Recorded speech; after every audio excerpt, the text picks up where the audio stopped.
할렐루야! 할렐루야! 하나님을 찬양합니다. 주님이 이 땅의 소망이신 줄로 믿습니다. 요즘에 뉴스 기사를 볼 때마다 참 이 땅이 정말 소망이 없구나. 이 땅이 정말 절망스럽구나. 우리나라뿐만 아니라 세계를 돌아볼 때 그렇습니다. 시리아는 오늘로써 내전을 겪은 지 3년이 되어진다 그러는데 약 900만 명이 그 내전으로 인한 난민이 되었다고 합니다. 또 몇 천 명이 그 3년 동안의 내전으로 죽임을 당하는지 모릅니다. 러시아에서도 크림반도의 그 우크라이나와의 이런 그 분쟁으로 인해서 전쟁의 분위기가 감돌고 있습니다. 우리나라에서도 정치적으로, 경제적으로 여러 가지 어려움들이 있고 매일 삶의 소망을 발견하지 못하고 절망하면서 죽어가는, 자살하는 사람들의 이야기를 듣게 됩니다. 저는 우리 주 예수 그리스도가 이 땅의 유일한 소망이심을 믿습니다. 그렇지 않다면 이 집단적인 사회 우울증을 견디지 못할 것 같은 생각이 듭니다. 우리 교회가, 우리 성도가 오직 예수 그리스도가 참된 소망임을 분명하게 확증하는 삶을 살아야 될 줄로 믿습니다. 예수님이 정말 희망이 되십니까? 예수님이 우리 이 땅의 소망이 되십니까? 그것을 확증해내는 삶을 우리가 좀 살아야 됩니다. 진짜 예수가 소망이고 희망인 것을 보여줘야 됩니다. 그걸 어떻게 살아야 되는가 정말 고민해 봐야 됩니다. 오늘 결론에서 얘기 드릴 수 있는 말을 미리 다 해버리면 설교가 너무 짧아져서 하나님 말씀 함께 나누면서 좀 같이 고민하고 기도하고, 그래서 우리의 기도의 초점, 우리의 예배의 초점, 우리 이 땅에서 내가 그리스도인으로서 그러면 어떻게 살아야 되느냐라는 고민을 정말 우리가 깊이 해보고 그것을 결단하고 그렇게 살도록 성령의 충만함을 구하고 그런 좀 시간이 되었으면 좋겠습니다. 함께 은혜 받으실 하나님의 말씀은 사무엘상 18장 1절에서 4절까지, 그리고 사무엘상 20장 35절에서 42절까지 이렇게 두 군데 말씀을 오늘 본문으로 삼겠습니다. 사실 이 두 본문은 18장에서 시작해서 20장까지입니다. 제가 오늘 말씀의 본문을 삼으려고 하는 것은 18, 19, 20장 이 세 장을 가지고서 하려고 하는 것입니다. 그래서 이제 아마 말씀드리면서 중간중간 말씀들을 좀 몇 구절 더 찾아보도록 하겠습니다. 이 말씀을 읽어보면 18장 첫 부분에서 나오는 사람이 있고 20장 마지막에 나오는 사람이 있는 것을 압니다. 그래서 18, 19, 20장은 바로 이 사람, 사실은 두 사람에 대한 이야기라고 볼 수도 있습니다. 18장 1절에서 4절까지를 먼저 읽겠습니다. 같이 한번 읽어볼까요? 시작. 다윗이 사울에게 말하기를 마침에 요나단의 마음이 다윗의 마음과 하나가 되어 요나단이 그를 자기 생명같이 사랑하니라. 그날에 사울은 다윗을 머무르게 하고 그의 아버지의 집으로 다시 돌아가기를 허락하지 아니하였고, 요나단은 다윗을 자기 생명같이 사랑하여 더불어 언약을 맺었으며, 요나단이 자기가 입었던 겉옷을 벗어 다윗에게 주었고 자기의 군복과 칼과 활과 띠도 그리하였더라. 여기까지 읽고요. 사무엘상 20장 35절에서 42절까지를 한번 같이 읽도록 하겠습니다. 35절부터 42절입니다. 같이 읽겠습니다. 아침에 요나단이 작은 아이를 데리고 다윗과 정한 시간에 들로 나가서 아이에게 이르되 달려가서 내가 쏘는 화살을 찾으라 하고, 아이가 달려갈 때 요나단이 화살을 그의 위로 지나치게 쏘니라. 아이가 요나단이 쏜 화살 있는 곳에 이를 즈음에 요나단이 아이 뒤에서 외쳐 이르되 화살이 내 앞쪽에 있지 아니하냐 하고, 요나단이 아이 뒤에서 또 외치되 지체 말고 빨리 다름질하라 하매, 요나단의 아이가 화살을 주워 가지고 주인에게로 돌아왔으나 그 아이는 아무것도 알지 못하고 요나단과 다윗만 그 일을 알았더라. 요나단이 그의 무기를 아이에게 주며 이르되 이것을 가지고 성읍으로 가라 하니, 아이가 가매 다윗이 곧 바위 남쪽에서 일어나서 땅에 엎드려 3번 절한 후에 서로 입맞추고 같이 울되 다윗이 더욱 심하더니, 요나단이 다윗에게 이르되 평안히 가라. 우리 두 사람이 여호와의 이름으로 맹세하여 이르기를 여호와께서 영원히 나와 너 사이에 계시고 내 자손과 내 자손 사이에 계시리라 하였느니라 하니, 다윗은 일어나 떠나고 요나단은 성읍으로 들어가니라. 아멘. 지난주에 다윗의 승리라고 하는 말씀을 제목으로 사무엘상 17장에 나오는 다윗과 골리앗의 전투 가운데 싸움 가운데 다윗이 승리하는 이야기, 승리하게 된 배경이 뭔가에 대해서 좀 함께 말씀을 통해서 살펴봤었습니다. 특별히 이 다윗은 하나님의 시선이 머무는 사람이었다라고 말씀을 드렸습니다. 하나님의 시선이 어떤 사람에게 머문다고 했죠? 하나님은 어떤 사람을 찾으신다고요? 예배자를 찾으신다고 성경은 말씀하고 있습니다. 신령과 진정으로 예배하는 자들을 찾는다고 말씀하고 있습니다. 사울도 예배하려고 했었습니다. 그러나 그의 예배는 사람들을 만족시키고 사람들을 의식하는 외식적인 예배였지, 마음의 중심으로 드려지는 하나님께 삶의 예배로 하나님께 순종하는 그런 예배가 아니었습니다. 교회 와서는 예배하지만 삶의 자리에서는 전혀 하나님과 상관없이 살아가는, 하나님 말씀에 온전히 순종치 아니하는 그런 예배자였다. 그런 예배는 하나님 받지 않으신다. 사울을 통해서 우리는 그것을 볼 수 있었습니다. 여러분 착각하시면 안 됩니다. 사울도 기름 부음을 받았던 왕이었다는 사실을 우리 기억해야 됩니다. 하나님이 기름 부으셨어요. 이스라엘 많은 사람들 가운데 특별히 왕 되도록 기름 부은 사람입니다. 그런데 그 사울의 예배를 받지 않으시는 겁니다. 왜냐하면 그가 자기 마음대로, 자기 생각대로, 자기 원하는 대로 하나님 말씀을 온전히 순종하지 않고 자기 생각대로 행하였기 때문입니다. 그래서 하나님은 사울을, 하나님 말씀을 버렸기 때문에 나도 사울이 왕 되는 것을 버린다라고 말씀하셨습니다. 하나님의 시선이 머무는 사람은 또한 중보자라고 말씀을 드렸습니다. 중보기도하는 사람은 하나님의 시선이 어디를 향해서 가고 있느냐, 하나님 무엇을 보고 있는가, 그런 것들을 쫓아간다고 말씀을 드렸어요. 다윗은 하나님의 시선이 머무는 사람이었고 하나님의 시선을 따라가는, 그래서 하나님께서 보시는, 하나님이 바라보시는 그 시각으로 느끼고 생각하려고 했던 사람이었습니다. 여호와는 나의 목자시다라고 다윗이 시편 23편에 고백한 것도 사실은 하나님의 시각을 자신의 삶 속에서, 자신의 일상생활 속에서 하나님이 자신을 어떻게 보고 계시는지를 알았던 거죠. 그 자신이 하는 일을 통해서, 나의 일상생활을 통해서 그 목자의 마음, 양을 향한 목자의 마음을 가지고 하나님을 알게 되었던 것입니다. 그래서 그는 하나님처럼 자신도 양을 지키되 목숨 걸고 지키는 그런 삶을 살아갑니다.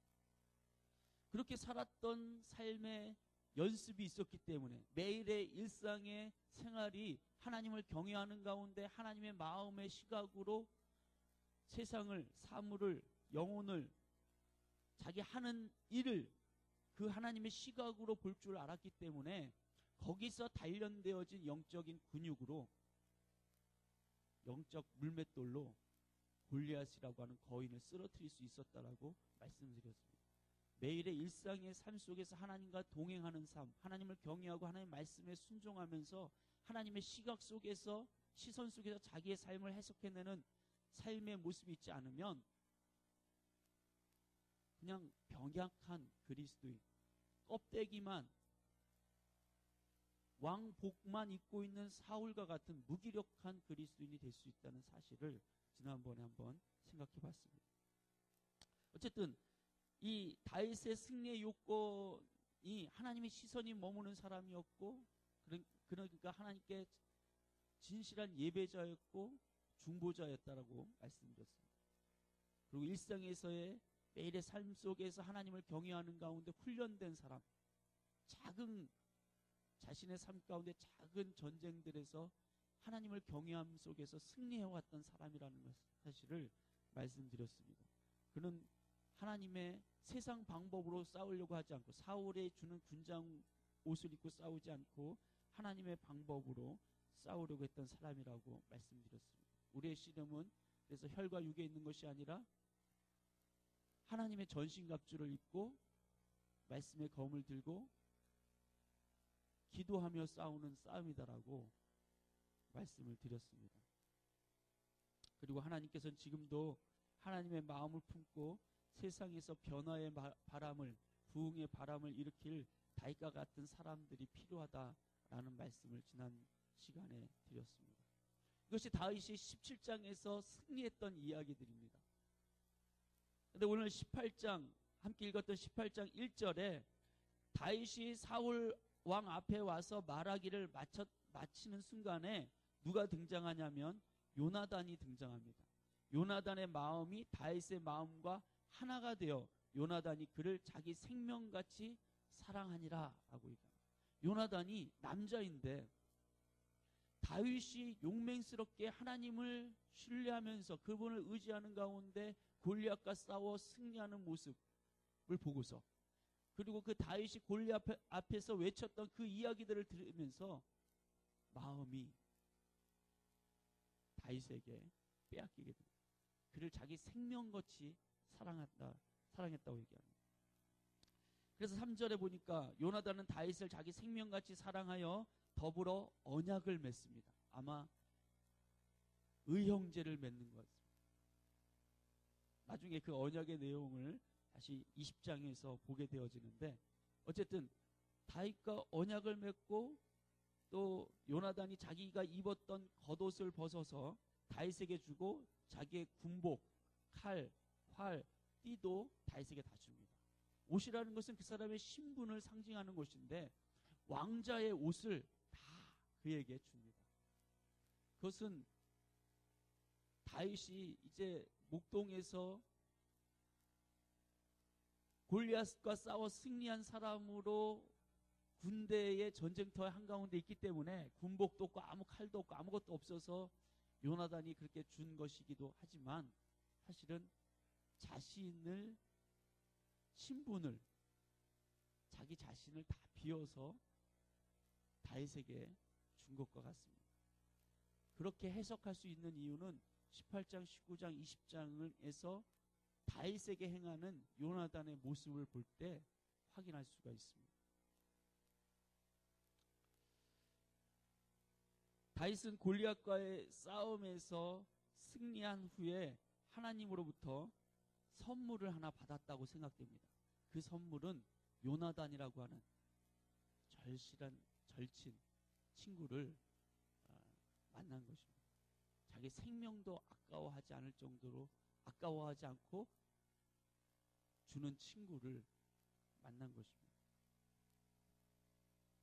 사실 사무엘상 17장에서 다윗이 골리앗과의 그 싸움에서 승리하고 난 이후에, 이스라엘의 승리를 가져다 준 이후에 다윗은 그때부터 심각한 위기 상황 속에 빠져들어갑니다. 첫 번째는 사울의 질투에 있었습니다. 전쟁 가운데 돌아오는 사울과 다윗을 이스라엘 백성들이 맞이하면서 그 노래를 부릅니다. 사무엘상 18장 6절에서 9절까지 보면 무리가 돌아올 때 다윗이 블레셋 사람을 죽이고 돌아올 때 여인들이 이스라엘 모든 성읍에서 나와서 노래하며 춤추며 소고와 경세를 가지고 왕 사울을 환영하는데, 사울을 환영하는 곳입니다. 왕의 승리를 기뻐하면서 환영하는데 그들이, 그 여인들이 뛰놀며 노래하여 이르되 사울이 죽인 자는 천천히요 다윗은 만만히로다 한지라. 사울이 그 말을 듣고 불쾌하여 심히 노하였다라고 얘기합니다. 그리고 다윗 말하는데, 다윗에게는 만만을 돌리고 내게는 천천만 돌리니 그가 더 얻을 것이 나라 말고 무엇이냐 하고 그날 후로 사울이 다윗을 주목하니라. 주목하여 보는데 이건 쓸만한 제목이야 라고 주목해 보는 것이 아니라 너 조심해, 조금만 잘못하면 죽는다, 이런 시선으로 주목하는 것입니다. 뭐 성경 이야기들을 잘 아시니까. 근데 성경을 자세히 읽어보면 참 여러 가지 기막힌 사건들이 많이 벌어지는 것을 보게 됩니다. 첫 번째는 사울이 성령이 떠나고 난 후에 악령이 씌었습니다. 이 성경에 하나님이 부리시는 악령이라고 표현되는데, 이 하나님이 부리신다라고 하는 이 말의 숨은 의미는 하나님의 다스리심 가운데 있다라는 의미입니다. 그 악한 영이 사울을 괴롭힙니다. 그때 이전에는 다윗이 수금을 타면 그 악한 영이 떠나갔습니다. 그런데 이제 새로운 일이 생겨납니다. 10절에서 12절을 보면 그 이튿날 하나님께서 부리시는 악령이 사울에게 힘있게 내림에 그가 집안에서 정신없이 떠들어대므로 다윗이 평일과 같이 손으로 수금을 타는데, 이전처럼 그냥 수금을 탔다는 거예요. 무엇을 위해서? 사울 왕을 위해서 그런 것입니다. 그때 사울의 손에 창이 있는지라 그가 스스로 이르기를 내가 다윗을 벽에 박으리라 하고 사울이 그 창을 던졌으나 다윗이 그의 앞에서 2번 피하였더라. 여호와께서 사울을 떠나 다윗과 함께 계심으로 사울이 그를 두려워한지라. 다윗에 대한 두려움이 사울 안에 자리 잡게 되어졌습니다. 그것은 하나님의 영이, 성령이 다윗에게서 떠나갔기 때문입니다. 성령이 거하시지 않는 교회, 성령이 거하시지 않는 성도의 삶에는 불안, 초조, 두려움, 이런 것들이 자리 잡게 되는 것입니다. 성령이 함께하는 사람은 성령으로 말미암은 담대함을 가지게 됩니다. 하나님이 나와 함께 하신다라고 하는 것으로 인한 담대함을 가진다는 거죠. 사실 교회에 아무도 없고 혼자서 기도하거나 혼자서 뭔 일을 하고 이럴 때 뭐 남자들은 좀 덜하지만 여성분들은 무서울 수 있습니다. 귀신이 무서운 게 아니라 요즘은 사람이 더 무섭다고. 사람이 나타나면 인기척만 하면 깜짝 놀랍니다. 우리가 이 세상에 살면서 하나님이 나와 함께 하신다, 내 몸이 성령의 전으로서 성령이 내 안에 나와 함께 하신다라는 거 하는 것에 대한 확실한 믿음을 가지고 살아갈 때 우리는 담대함을 가지게 됩니다. 어떤 위기 속에서도 두려워하지 않게 됩니다. 그러나 하나님이 나와 함께 하시는 것에 대한 믿음이 없고 하나님이 함께 하시는 것에 대한 증거를 갖지 못한 사람은 삶의 조그만 어려움 속에서 마음의 불안을 느낍니다. 사울은 이스라엘 여인들의 노래소리에 불쾌감을 가지고 그것으로 인해서 다윗은 하나님의 기름 부음을 받았는지 다윗은 사울은 모르고 있었겠지만 하나님이 함께 하시는 것이 보여지는 거예요. 그가 하나님의 임재 속에 무슨 구름 기둥이 이렇게 있는 것은 아니지만, 그러나 그 다윗이 여기 성경에 보면 하나님 앞 지혜롭게 행한다고 얘기합니다. 지혜롭게 행하고 사람들 앞에서 실수하지 않는 거예요. 성경은 그 지혜의 근본이 하나님을 경외하는 것에 있다라고 얘기합니다. 그러니까 다윗은 하나님을 경외함 속에서 하나님께 범죄하지 않으려고 하나님 앞에서 사는 사람의 모습으로 행동을 했던 것입니다. 그의 행동 속에서 이 사울은 하나님을 느끼는 거예요. 하나님의 임재를 보는 것입니다. 그래서 다윗이 두렵게 느꼈습니다. 소년인데 다윗이 두려워지기 시작했습니다. 그래서 다윗을 죽이려고 애쓰기 시작합니다.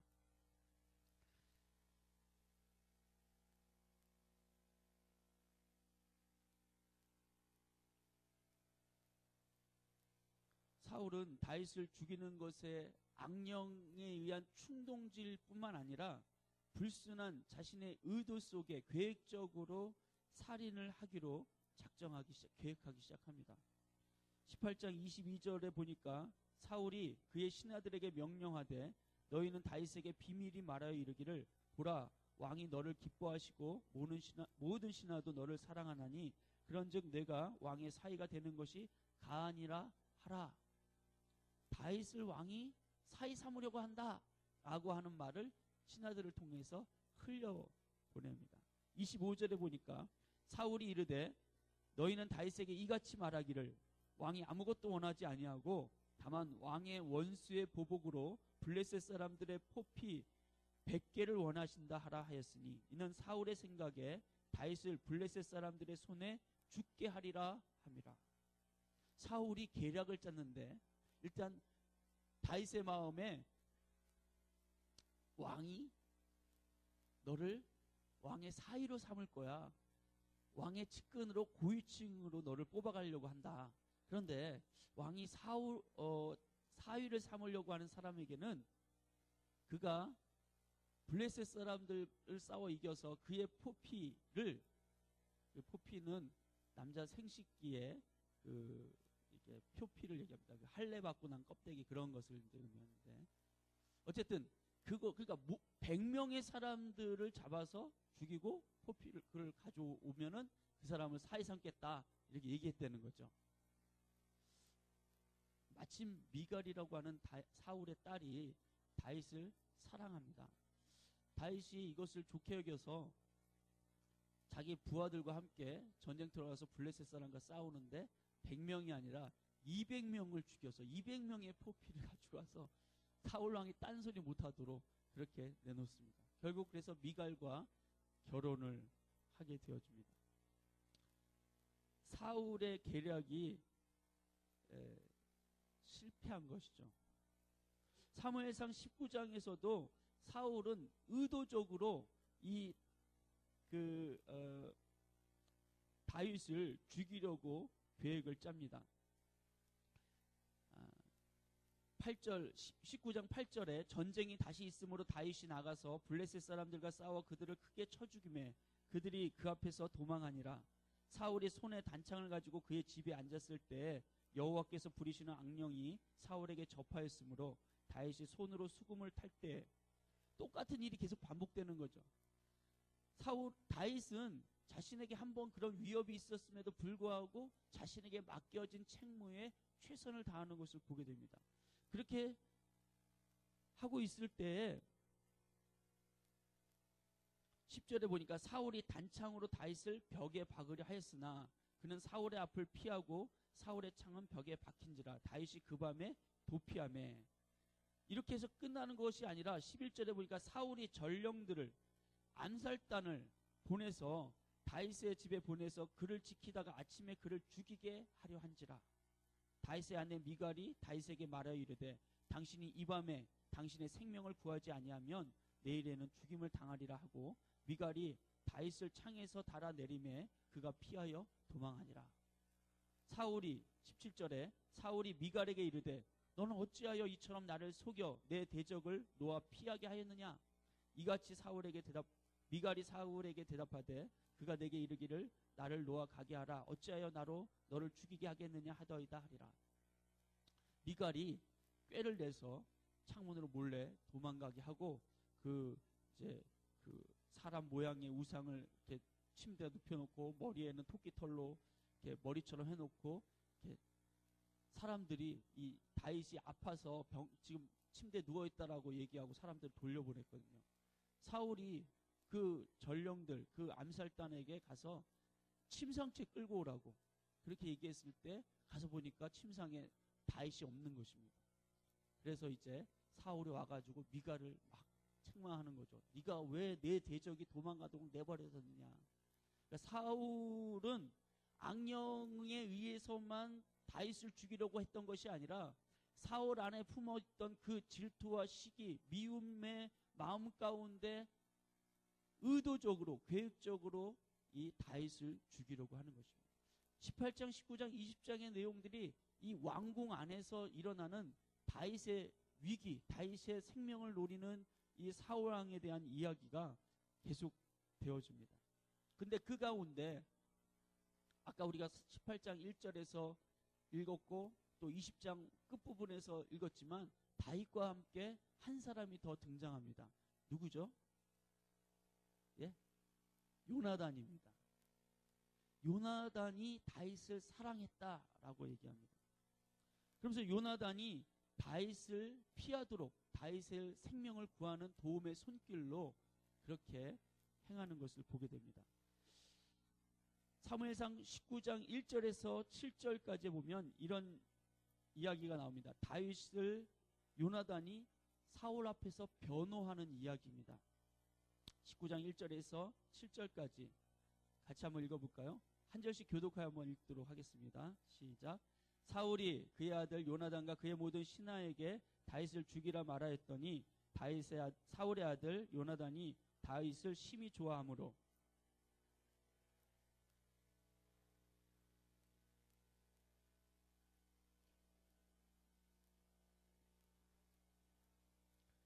내가 나가서 내가 있는 들에서 내 아버지 곁에 서서 내 일을 내 아버지와 말하다가 무엇을 보면 내게 알려주리라 하고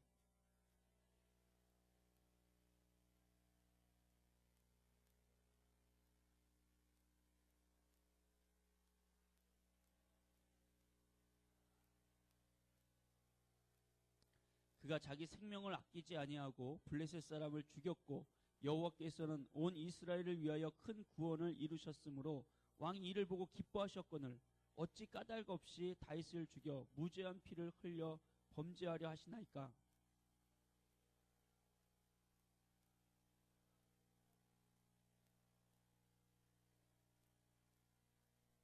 7절 요나단이 다윗을 불러 그 모든 일을 그에게 알리고 요나단이 그를 사울에게로 인도하니 그가 사울 앞에 전과 같이 있었더라. 요나단이 사울 자기 아버지에게 다윗을 변호합니다. 아버지, 다윗은 선한 마음을 갖고 있는데 그는 우리를 대신하여 블레셋과 싸워서 승리를 가져온 사람인데 아버지도 그를 기뻐하셨는데 왜 죽이려고 하십니까? 그를 죽여서 무죄한 피를 흘리고 범죄하지 마십시오.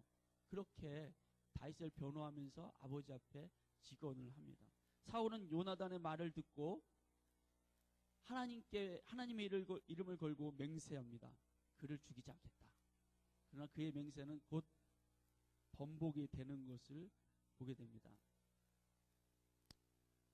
요나단이 다윗을 위해서 최선을 다해서 다윗을 보호하고 살리려고 애쓰는 모습이 18장, 19장, 20장에서 보여줍니다. 특별히 20장에서는 이 요나단이 다윗과 한 언약의 내용이 무엇인지를 보여주는 이야기가 나옵니다.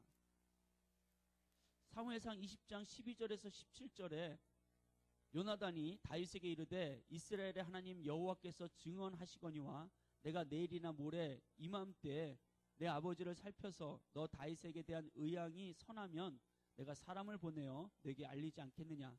그러나 만일 내 아버지께서 너를 해치려 하는데도 내가 이 일을 내게 알려주어 너를 보내어 평안히 가게 하지 아니하면 여호와께서 나 요나단에게 벌을 내리시고 또 내리시기를 원하노라. 여호와께서 내 아버지와 함께 하신 것 같이 너와 함께 하시기를 원하노니 너는 내가 사는 날 동안에 여호와의 인자하심을 내게 베풀어서 나를 죽지 않게 할 뿐 아니라 여호와께서 너 다윗의 대적들을 지면에서 다 끊어버리신 때에도 너는 내 인자함을 내 집에서 영원히 끊어버리지 말라 하고 이에 요나단이 다윗의 집과 언약하기를 여호와께서는 다윗의 대적들을 치실지어다 하니라.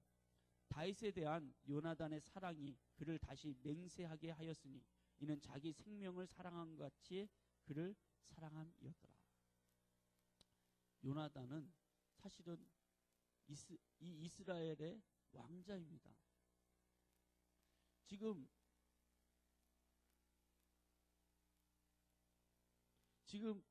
사울이 자신의 왕위를 누구에게 물려주기를 원하는 거냐면 요나단에게 물려주기를 원하는 것입니다. 요나단은 굳이 자신이 다윗에게 그냥 아버지가 하시는 대로 그냥 지켜보기만 하고 있어도 그냥 왕이 되는 것입니다. 그런데 요나단은 다윗을 사랑했습니다. 왜 사랑했냐면 다윗 안에 있는 하나님을 사랑하고 경외하며 하나님의 뜻 가운데 행하려고 하는 그 모습을 보면서 너무 마음에 기쁨이 있었던 거죠. 아, 이스라엘에 이런 젊은이가 있었다니, 이런 용맹한 사람이 있었다니, 이렇게 하나님을 사랑하는 사람이 있었다니. 다윗을 마음으로 사랑하고 그를 축복하고 더 나아가서 이 요나단의 마음에는 이스라엘의 왕위를 내가 아니라 다윗, 네가 한다고 하더라도 난 상관이 없다. 그렇게 생각하기까지 하는 그런 사람이었습니다.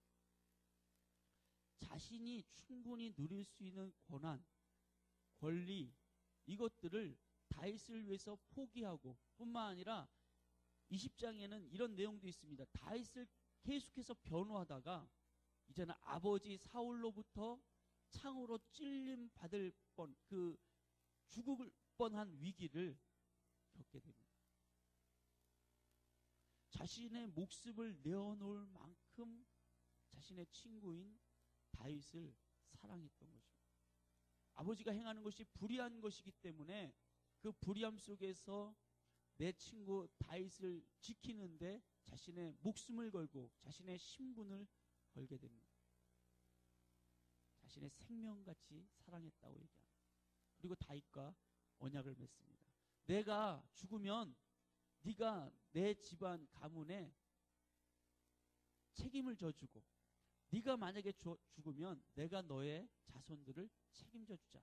서로 그렇게 서로의 집안을 책임져 주기로 언약을 맺습니다.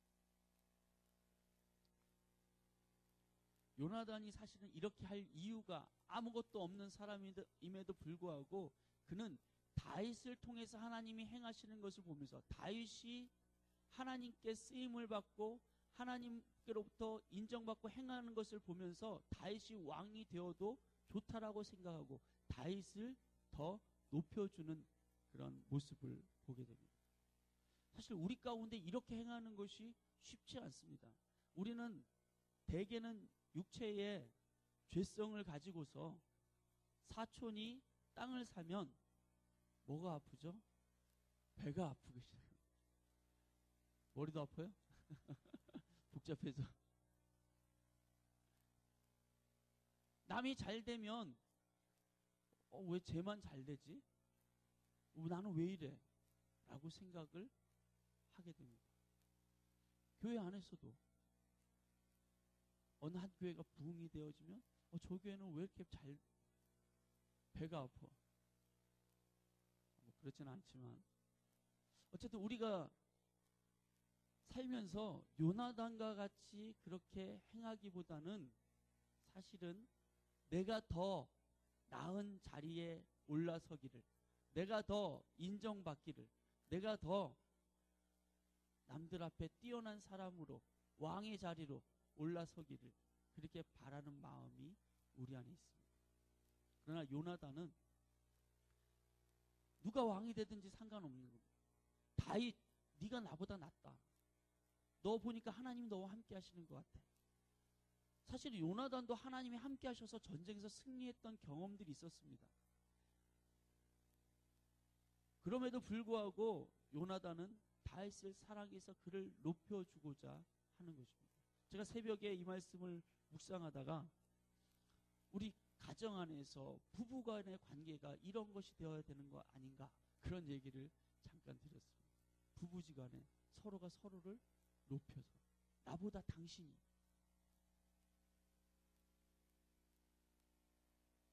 그런데 그렇지 않은 보이는 가정들도 사실은 많이 보인단 말이죠. 부부지간뿐만 아니라 구역 안에서도 내가 더 인정받고 내가 더 존중받아야 되고 내 말대로 행해져야 되는, 저 사람이 나보다 더 낫지 않을까?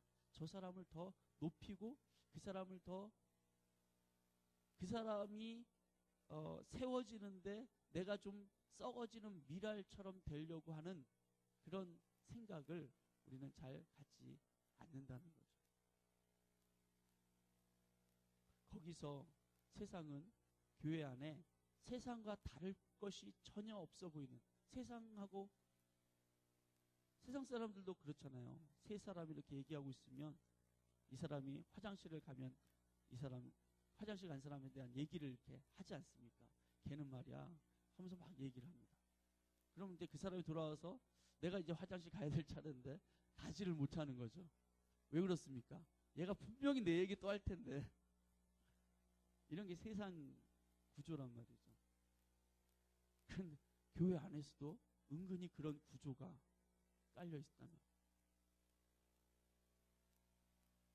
그러면 서로 믿지 못하고 서로 사랑하기가 어려운 것입니다. 믿는다는 말과 사랑한다는 말은 영어에서 같은 어원에서 왔다고 얘기합니다. believe하고 belove는 같은 어원에서 왔다고 얘기를 합니다. 그러니까 믿는다는 것과 사랑한다는 것은 거의 같은 의미다라는 거죠. 우리가 정말 사랑하고 서로를 존중하고 서로를 의지하면 서로를 믿게 돼 있는데, 서로를 존중하고 사랑하기보다는 내가 더 라고 생각하는 경향이 있다는 것입니다. 신약에도 요나단을 닮은 한 사람이 등장합니다. 그 사람의 이름은 바나바입니다. 사도행전 4장 36절 37절에 보면 바나바의 이름이 처음 성경에 등장하는데, 36절에 보니까 구브로에서 난 레이족 사람이 있으니 이름은 요셉이라 사도들이 일컬어 바나바라 번역하면 위로의 아들이라 하니 그가 밭이 있음에 팔아 그 값을 가지고 사도들의 발 앞에 두니라. 위로의 아들이라고, 권면의 아들이라고, 늘 사람들을 위로해주고 격려해주고 세워주는 일을 하는 사람입니다. 이 사람은 늘 나보다 이 사람이 더 장점을 발견하고 그 사람의 장점을 세워주고 그 사람이 더 좋은 일을, 선한 일을 하도록 힘쓰는 일을 합니다. 사도행전 11장에 보면 스데반 집사가 순교하고 그로 인해서 예루살렘 교회에 큰 환난과 핍박이 일어났을 때 많은 그리스도인들이 흩어지기 시작합니다. 그들이 흩어져 가면서 베니게와 구브로와 안디옥까지 이르러서 유대인들에게 복음을 전하는데, 그 중에 구브로와 구레네 몇 사람이 안디옥에 이르렀을 때 헬라인에게도, 이방 사람들에게도 예수님을 전파하는데 그들이 예수님을 믿게 되는 일이 일어났습니다. 11장 21절에 보니까 주의 손이 그들과 함께 하심에 수많은 사람들이 믿고 주께 돌아오더라. 이 이야기를 듣고 예루살렘 교회가 이 사람들의 소문을 듣고 바나바를 안디옥까지 보내니, 다시 바나바의 이름이 등장하는데 바나바를 그 이방인 최초의 교회인 안디옥 교회의 지도자로 예루살렘 교회에서 정식으로 파송한 선교사로 이 바나바를 보내게 됩니다. 23절에 그가 이르러 하나님의 은혜를 보고 기뻐하여 모든 사람에게 굳건한 믿음으로 주와 함께 머물러 있으라 권하니, 바나바는 착한 사람이요 성령과 믿음이 충만한 사람이라. 이에 큰 무리가 주께 더하여지더라.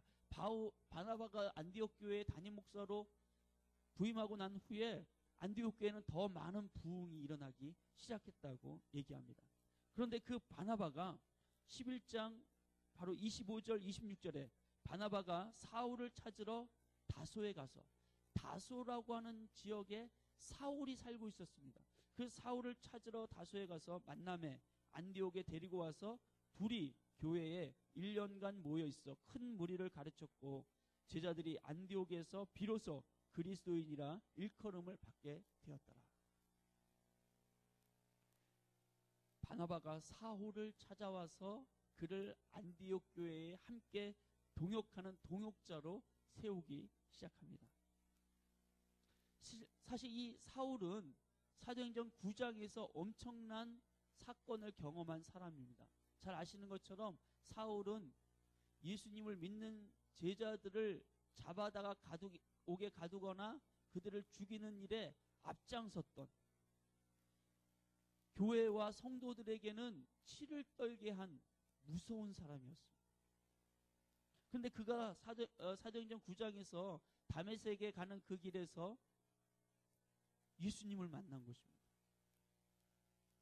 그리고 다메섹에서 아나니아라고 하는 사람에게 안수를 받고 그 눈에 비늘이 벗겨진 후에 성경을 깨닫기 시작했는데, 그가 성경을 통해서 예수가 진짜 하나님의 아들이시고 메시아이시구나 라는 사실을 확인하게 됩니다. 그리고 그 다음에 바로 예수님을 그리스도라고 증거하기 시작합니다. 전도하기 시작합니다.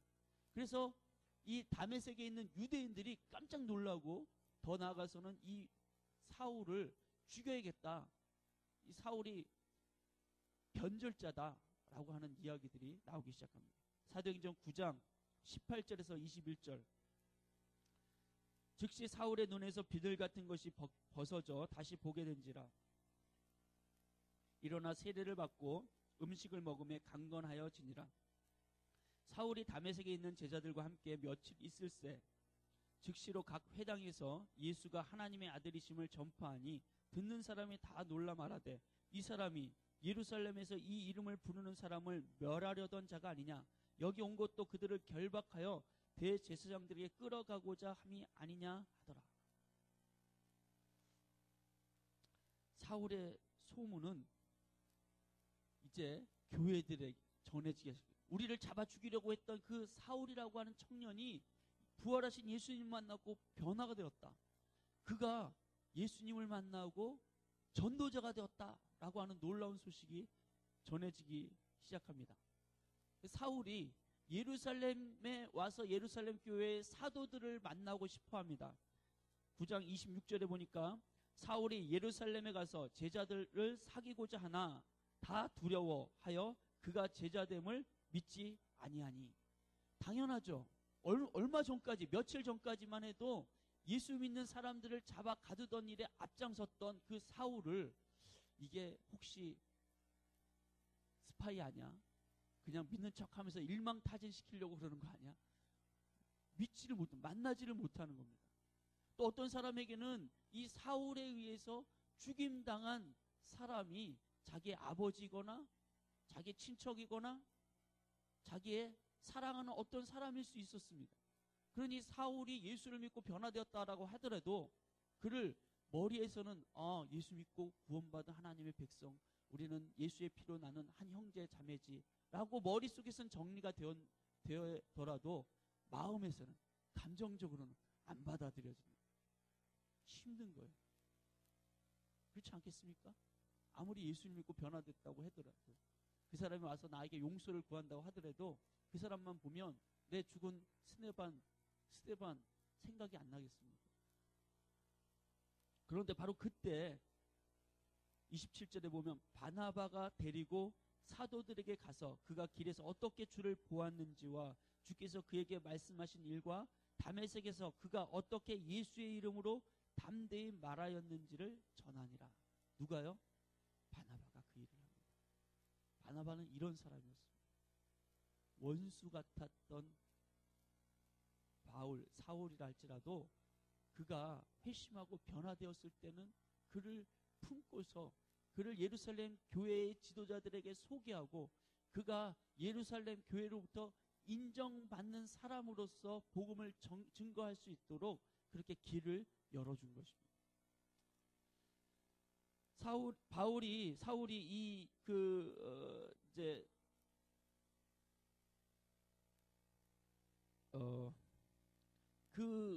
예루살렘 교회에서 사도들을 만나서 그들과 교제하긴 했지만, 그러나 다른 유대인들에 의해서 죽임을 당할 그런 위기 가운데 있어서 이 사울을 다소라는 지역으로 보내게 됩니다. 다소는 사울의 고향이죠.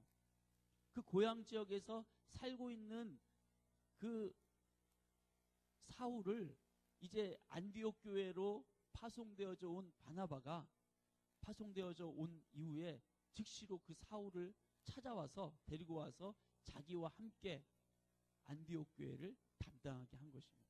안디옥 교회에는 5명의 영적 지도자들이 있었습니다. 사도행전 13장 1절에 보면 그 이름들이 나오는데 안디옥 교회에 선지자들과 교사들이 있으니 곧 바나바와 니게르라 하는 시므온과 구레네 사람 루기오와 분봉왕 헤롯의 젖동생 마나인과 및 사울이라. 사울도 그 안디옥 교회의 지도자 그룹에 있는 것을 보게 됩니다. 바나바가 이름이 제일 먼저 호명이 되어지고 사울이 제일 마지막에 호명이 되어진 걸로 봐서 안디옥 교회의 최고 리더는 바나바였고 아마 이 바울은 제일 마지막 전도사 같은 그런 위치에 있었던 것 같습니다. 그런데 2절에 보니까 주를 섬겨 금식할 때 성령이 이르시되 내가 불러시키는 일을 위하여 바나바와 사울을 따로 세우라 하시니 이에 금식하며 기도하고 두 사람에게 안수하여 보내니라. 그래서 바나바와 바울이 1차 세계 선교 여행을 떠나게 되어집니다. 바나바가 바울을 동역자로 삼고서 떠나는 것입니다. 아마 바나바가 없었다면 초대교회에 이 바울이라고 하는 걸출한 지도자가 나오지 못했을 수도 있다라는 것을 생각해 보게 됩니다. 오늘 본문으로 구약으로 돌아가서 만약 요나단이라고 하는 사람이 다윗에게 없었다면 다윗은 사울 왕의 공격 속에서 이스라엘의 왕으로 세워지기 어려웠을 수도 있겠다, 이렇게 생각이 되어지는 것입니다. 저는 이 요나단이 그리스도 예수의 예표적인 인물이다라고 말하고 싶습니다. 그렇게 보여지는 사건이 하나 나옵니다. 사무엘하에 보면, 사무엘하 5장에 보면 다윗에 대한 속담이 하나 생겨나게 됩니다. 무슨 속담이냐면 5장 6절에서 8절에 다윗이 이제 이스라엘의 왕이 되었는데 그 다윗과 그의 부하들이 예루살렘으로 가서 그 땅 주민 여부스 사람을 치려하며 그 사람들이 다윗에게 이르되 내가 결코 이리로 들어오지 못하리라. 맹인과 다리 저는 자라도 너를 물리치리라 하니 그들 생각에는 다윗이 이리로 들어오지 못하리라 함이나 다윗이 시온산성을 빼앗았으니 이는 다윗성이더라. 그날에 다윗이 이르기를 누구든지 여부스 사람을 치거든 물 깃는 데로 올라가서 다윗의 마음에 미워하는 다리 저는 사람과 맹인을 치라 하였으므로 속담이 되어 이르기를 맹인과 다리 저는 사람은 집에 들어오지 못하리라 하더라. 이게 무슨 말이냐면 아직 이제 예루살렘 성이 그 여부스 사람들에게 의해서 이렇게 있고 아직 이스라엘이 그 예루살렘 성을 빼앗기 전이었습니다. 다윗이 그 예루살렘 성을 빼앗게 되는데 그 성을 빼앗을 때 이 예루살렘 성은 요새거든요. 너무나 견고하게 세워져 있기 때문에 그때까지 이스라엘 백성들이 이 예루살렘에 있는 여부스 족속을 쫓아내지 못하고 있었습니다. 다윗 시대까지. 근데 다윗이 전쟁하러 나갔을 때 그 여부스 사람들이 다윗에 대해서 조롱하듯이 얘기하는 겁니다. 맹인과 다리 저는 자라도 너를 물리칠 것이다 라고 조롱한 것입니다. 그 말을 듣고 그 모욕적인 말을 듣고 다윗의 마음에 기분이 굉장히 불쾌해졌습니다. 그래서 뭐라고 표현하면 다윗의 마음에 미워하는 다리 저는 사람과 맹인을 치라 하였으므로 속담이 되어서 이르기를 맹인과 다리 저는 사람은 집에 들어오지 못하리라 하는 속담이 생길 정도로 다윗의 마음에 다리 저는 사람 하면 그때 그 일이 생각나서 절뚝거리고 다리 저는 사람이나 소경은 다윗의 마음에 미워하는 사람이다 라고 하는 소문이 생길 정도로 그렇게 다윗이 싫어하는 사람이었다는 것입니다. 그런데 사무엘하 9장을 보면 9장 전체가 다윗의 마음에 미워하는 절뚝발이에 대해서 다윗이 은혜를 베푸는 이야기가 나옵니다. 9장은 사실은 성경에 없어도 되는 그냥 그 이야기 자체가 빠져도 별로 티가 안 나는 그런 장인데 굳이 사무엘하 9장이 그 안에 들어가 있습니다. 근데 그 9장 1절에 이렇게 기록이 되어 있습니다. 다윗이 이르되 사울의 집에 아직도 남은 사람이 있느냐? 내가 요나단으로 말미암아 그 사람에게 은총을 베풀리라 하니라. 다윗은 요나단과 맺었던 언약을 기억하는 것입니다. 요나단과 어떤 언약을 맺었냐면 네가 죽으면 내가 너의 가문의 사람들을 지켜줄 것이고 내가 죽으면 네가 내 집안의 사람들을 지켜줘라. 이런 언약을 맺었었단 말이죠. 바로 그 언약을 기억하고 내가 요나단으로 말미암아 그 사람에게 은총을 베풀리라 이렇게 얘기합니다. 그때 3절에 보니까 왕이 이르되 사울의 집에 아직도 남은 사람이 없느냐? 내가 그 사람에게 하나님의 은총을 베풀고자 하노라 하니 시바가 왕께 이르되 요나단의 아들 하나가 있는데 다리 저는 자니이다. 이렇게 얘기합니다. 요나단의 아들이 있습니다. 이렇게 얘기하면 끝나는 건데 요나단의 아들이 하나 있는데 사실 좀 다리 저는 사람입니다. 이렇게 얘기한 겁니다. 왜요? 다윗의 마음에 다리 저는 사람, 싫어, 불쾌해, 이렇게 생각했던 사람이라는 거죠. 그런데 그 사람의 이름은 무비보셋인데 그 사람을 불러오게 합니다. 그리고서는 사울 왕 앞에 이제 그 요나단 그 사울 왕가의 자손이잖아요. 옛날식으로 얘기하면 새로운 왕이 생겼을 때 예전에 왕가의 자손이 있으면 그 사람은 껄끄러운 겁니다. 영모가 일어날 수 있는 일이기 때문에 그 자손들을 다 죽이거나 추방하거나 하는 일이 있는 거죠. 그런데 그 자손인 무비보셋을 불러오니까 무비보셋이 두려워하는 것입니다. 9장 7절에 다윗이 그에게 이르되 무서워하지 말라. 내가 반드시 내 아버지 요나단으로 말미암아 내게 은총을 베풀리라. 내가 내 할아버지 사울의 모든 밭을 다 너에게 도로 주겠고 또 너는 항상 내 상에서 떡을 먹을지니라 하니 그가 절하여 이르되 이 종이 무엇이기에 왕께서 죽은 개 같은 나를 돌아보시나이까 하니라.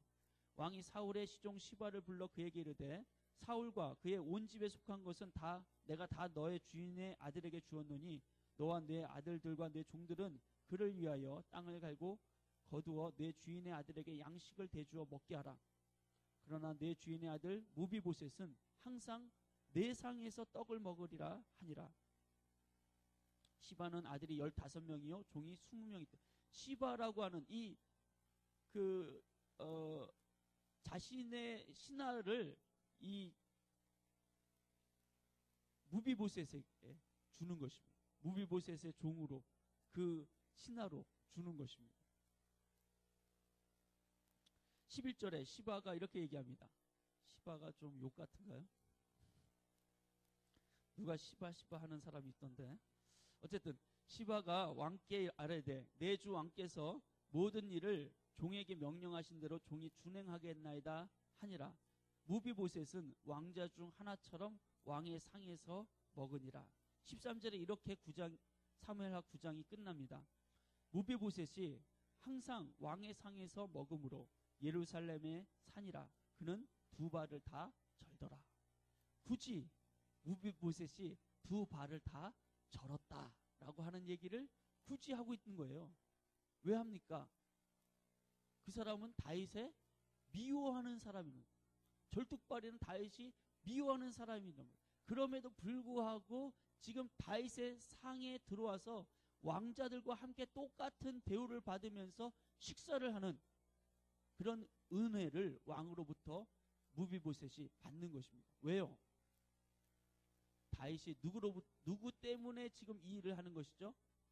요나단 때문에 하는 것입니다. 요나단으로 인해서 은총을 베푸는 것입니다. 우리는 다 하나님 앞에서 하나님 마음에 미워하는 자들이었습니다. 하나님께 원수였습니다. 영적으로 절뚝발이들입니다. 하나님을 기쁘시게 할 만한 것이 아무것도 없는 무기력하고 무능력하는 절뚝발이 무비보셋이 우리들입니다.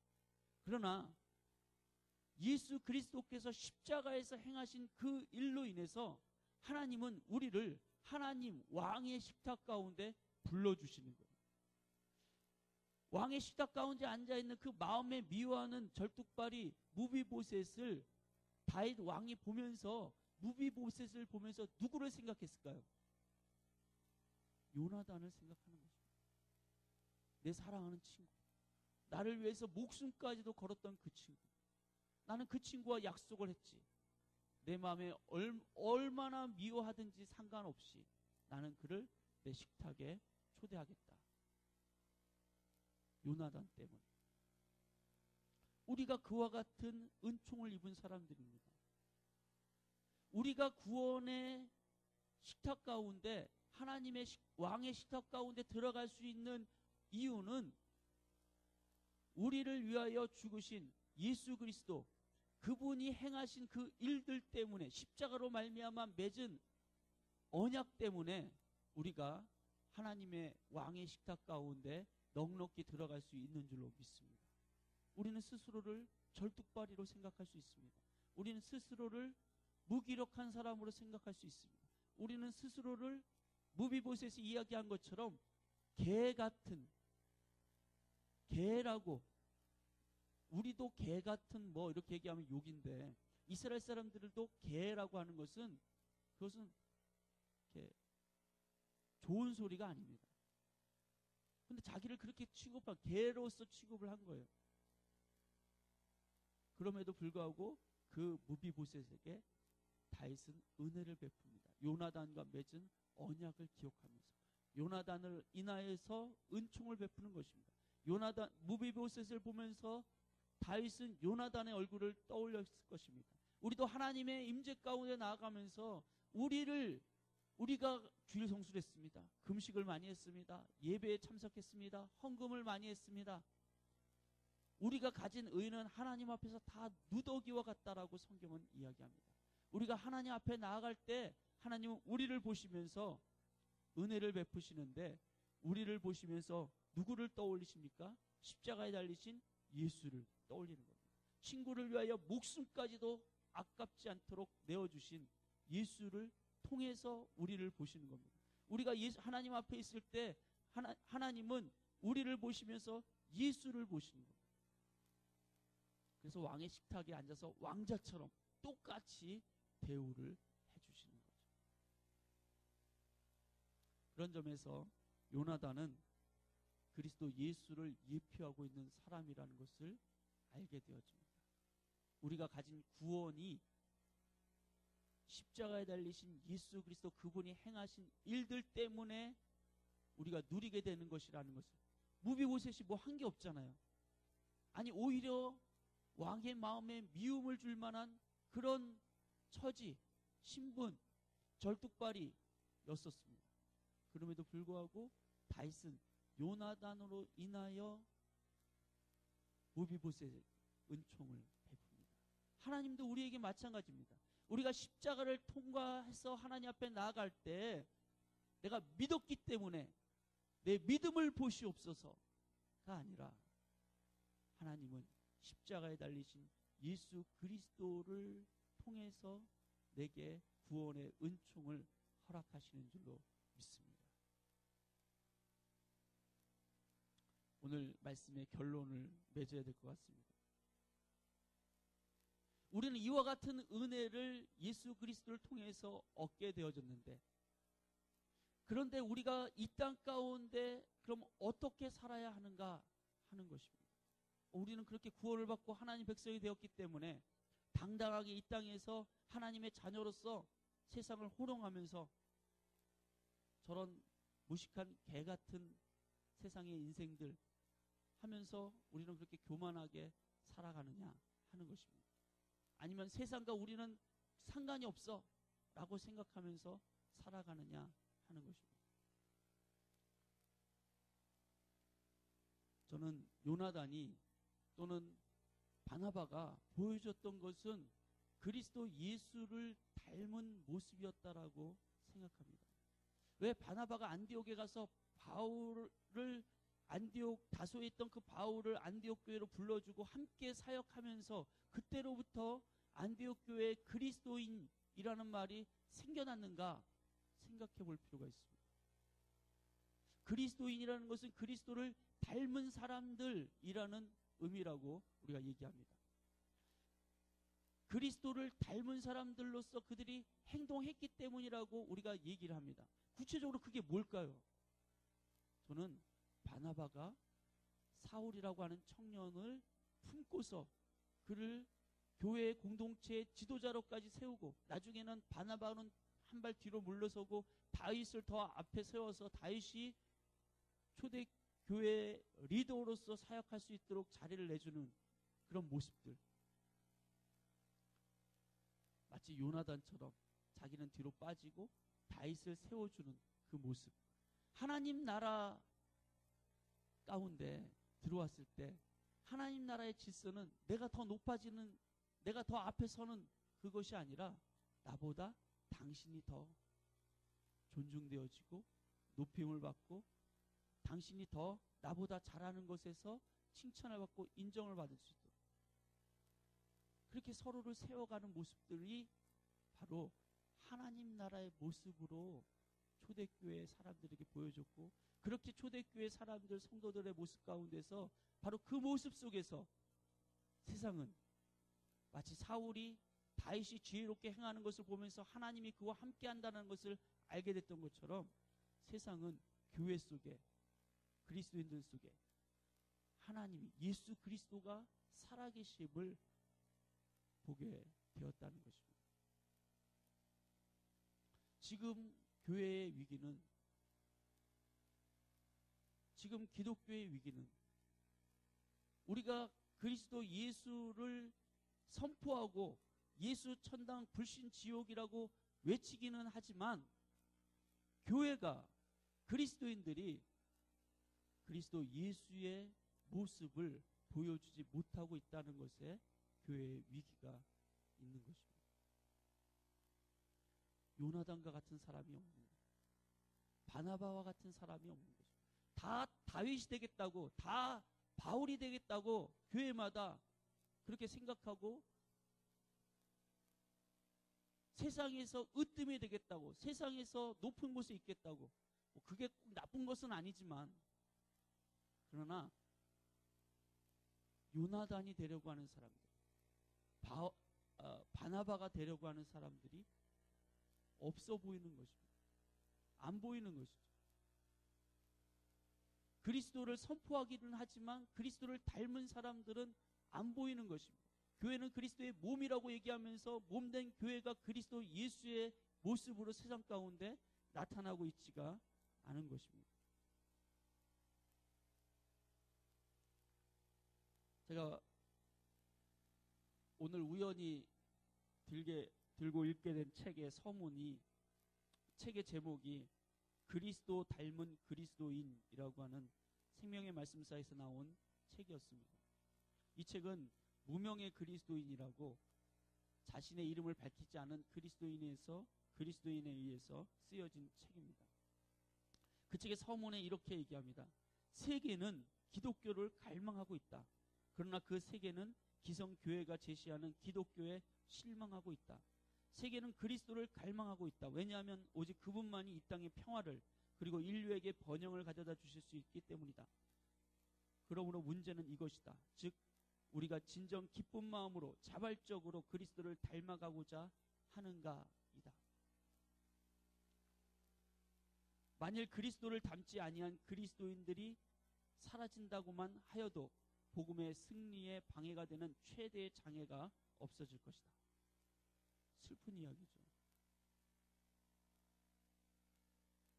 교회가 세상 가운데 조롱과 모욕을 당하는 것은 교회가 가진 복음의 순전함을 우리가 지키고 있기 때문이기도 하지만, 경건의 모양은 있으되 경건의 능력은 갖지 못한 말세의 특징이 아닙니까?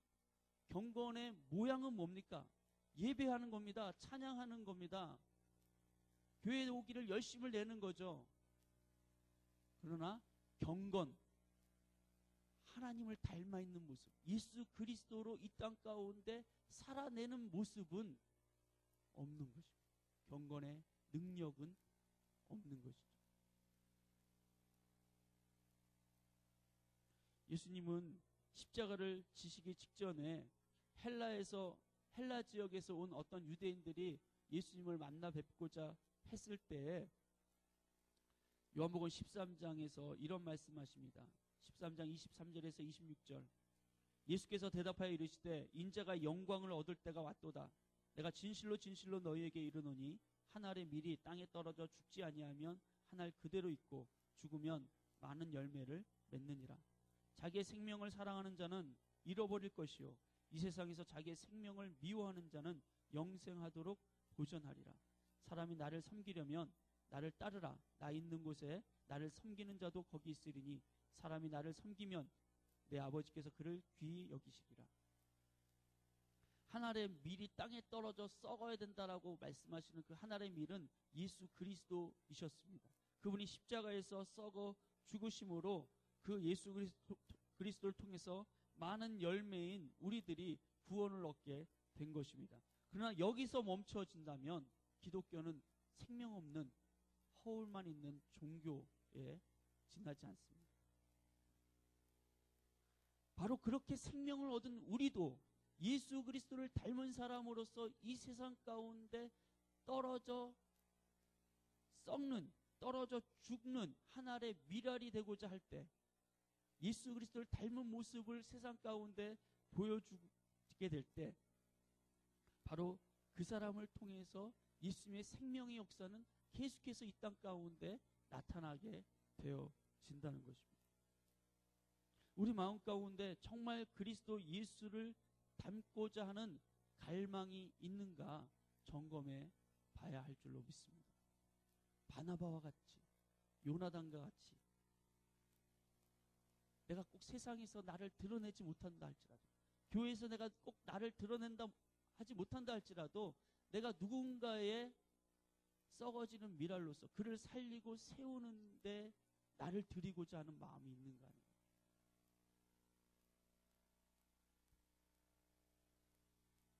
우리는 다윗이나 바울과 같은 영적인 거장을 원하고 있을지 모릅니다. 그러나 요나단이나 바나바 같은 사람이 더 많이 있지 않으면 다윗이나 바울과 같은 사람은 나오지 않을 수도 있습니다. 오늘 이 설교에서 제가 강조하고자 하는 것은 이것입니다. 우리가 그리스도를 닮자는 것입니다. 요나단과 같이 그리스도 예수의 마음을 품고 이 땅에 한 영혼을 위해서 자신을 썩어지는 밀알로 드리자는 것입니다. 우리는 이미 요나단이나 바나바와 같이 자신의 삶을 썩혀서 다른 사람을 살리고 세우는 일을 감당하고 있기도 합니다. 누구에게요? 우리 자녀들에게 그렇게 하고 있습니다. 우리는 부모로서 우리 자녀들의 삶이 나보다 더 잘 나가고 더 성장하고 더 성숙하고 세상 가운데 더 인정받고 사랑받는 자녀들이 되기를 원하면서 교육하고 양육해 나아갑니다. 내 삶을 썩혀서 자녀들을 살리기를 원하는 거죠. 우리 자녀들은 영적인 다윗이고 바울입니다. 우리는 자신을 희생해서라도 그들을 세우고 자라게 하고 싶어 합니다. 이제 그 마음을 가지고 그것이 어떻게 해야 된다라는 것을 우리는 그러니까 안다는 거죠. 예수님처럼 한 알에 썩어지는 밀알이 되는 것이 무엇이라는 것을 우리는 이미 우리 자녀들의 삶을 통해서 그들을 양육해가면서 임상실험으로 알고 있다는 거예요. 이제 예수님처럼 우리가 세상 속에서 우리 교회 속에서 우리 구역 속에서 서로에게 우리가 그렇게 행해져 나갈 때 교회에는 하나님의 사랑이 보여지기 시작하고 교회는 예수님의 생명이 역사하기 시작하고 우리가 그렇게 세상 가운데 내가 만나는 직장에서 내가 만나는 어떤 사람들에게서 그렇게 그 사람을 존중하고 사랑하고 축복하면서 내가 그 사람에게 예수 그리스도가 되어서 그를 만나주고자 할 때 우리 안에서 생명의 역사가 하나님 나라의 역사가 흘러가게 될 줄로 믿습니다. 우리는 그것을 하도록 부르심을 입은 사람들인 것입니다. 우리 기도의 초점이 사실은 거기에 있어야 된다고 저는 생각합니다.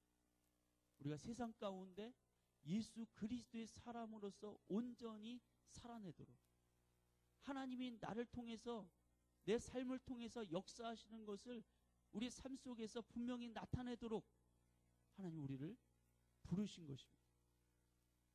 우리를 교회로 부르신 것입니다. 우리가 이 일을 위해서 부르심을 받았습니다. 그러므로 우리 삶의 자리에서 내가 어떻게 예수의 사람으로 살 것인가, 어떻게 예수를 닮은 사람으로 세상 가운데 있을 것인가를 고민하는 것이 우리의 기도가 되어야 된다는 것입니다. 그런 고민, 그런 기도가 없는 삶은 세상 가운데 경건의 능력이 빠진 경건의 모양만 비추어지고, 그런 경건의 모양은 불교에도 이슬람교에도 다 있거든요, 세상에.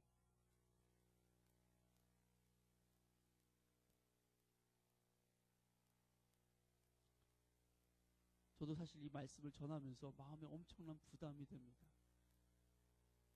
그런 너는 얼마나 예수 그리스도의 사람으로, 그리스도를 닮은 사람으로 살고 있느냐, 마음에 그런 자책이 되어집니다. 그러나 분명히 믿는 것은 우리가 예수 그리스도를 믿는 믿음 가운데 하나님께서 예수님의 생명을 우리 안에 넣어 주신 것입니다. 우리 안에 계시는 예수 그리스도를 분명하게 믿는 믿음 가운데 우리가 이 세상을 살려고 하기 시작하면 우리 안에 있는 예수의 생명이 스스로 역사해서 내가 예수를 닮은 사람으로 세상 가운데 있게 하실 것이라는 것입니다.